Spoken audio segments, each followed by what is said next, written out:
Hey, what is going on, everybody? Jerma here with a Team Fortress 2 gameplay commentary, and today, gonna be playing as the Soldier, and I don't know what the loadout is, forgive me, I'm probably just gonna show it on the screen right now for you to check it out.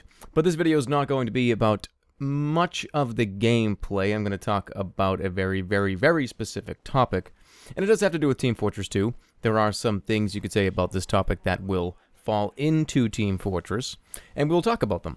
So first of all, the title of the video is probably like, what is game balance, or how difficult is game balance, and I'll explain this title.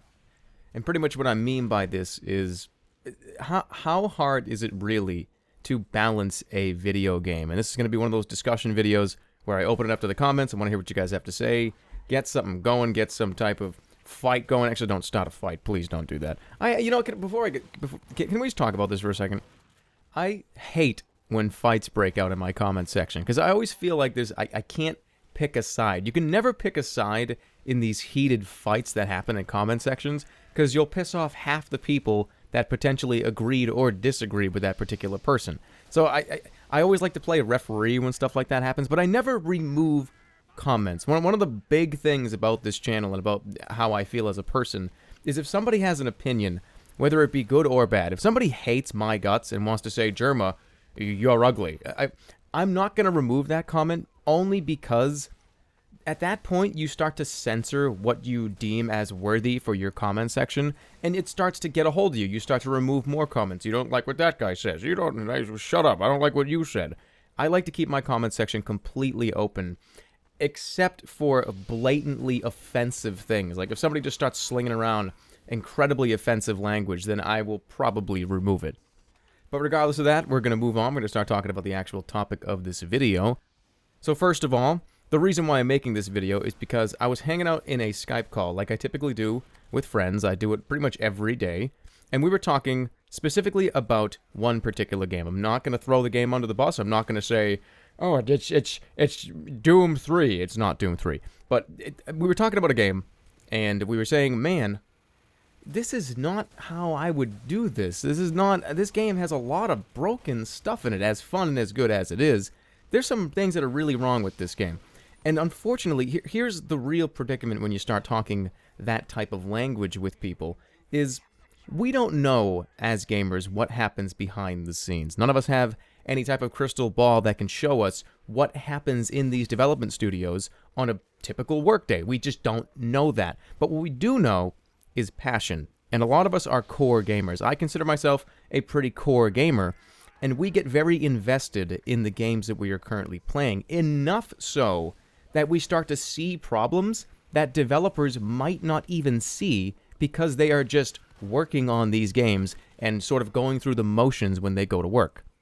Now, I am not saying that all these development studios that could have potentially unbalanced or imbalanced things in their game, they don't just go to work and like, I'm done, let's go get shit-faced. No, obviously, if you work in the gaming industry and you work in the art field, you work in the balance field, you are passionate. You don't go into gaming, you don't go to work for a gaming company not caring about the games that you make. But I really do feel like there is a disconnect between development companies and communities. And I've talked about communities in a video before, where the more invested in the community and what the community has to say that a game company is, the game will turn out 10,000 times better, and people are more willing to throw money at it. That's why Team Fortress 2 has done so well, and why people support it so much. Sure, I could probably name you like a couple things in Team Fortress 2 that I think are just dumb.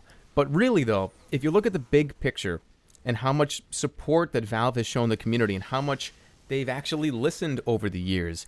And Valve's motto over the last at least 3 or 4 or 5 years has been games as a service, in quotes. And what that means is, instead of just releasing a video game and saying, it's done, it sucks, you know what, screw it. If you don't like it, then we'll try better next time. We already got you $60. I don't care. I'm the CEO of this big company, and I have like 2 jets. That's the disconnect I'm talking about. But how hard is it? how difficult in reality is it to balance a video game? Because when we were talking in the Skype call that I mentioned, we were mentioning things that seemed like they were very basic mathematical changes that you could do to completely fix the game. And it really got me thinking, it's like, there has to be a reason why some of these things do not get changed. There has to be a reason behind it, even with community outcry, even with people saying, man, there's something really wrong with that, dude. Are you going to do anything about that? And it happens across the board in a lot of different games. And who is ultimately responsible for the final decision of a game change? Is it one dude? Is it a team of people that come together and they say, okay, we're going to do this, we're going to change X, Y, and Z, and then they hand that off to some guy and he can, like, veto it if he really wants to? Anybody in the comments that has any type of game development experience, or if you know something about this, or if you actually have real-world experience with this, please let me know, because that's a question I've been asking myself for a very long time. All the way back to my, like, Diablo days, when I would see something that just really in my mind didn't make sense.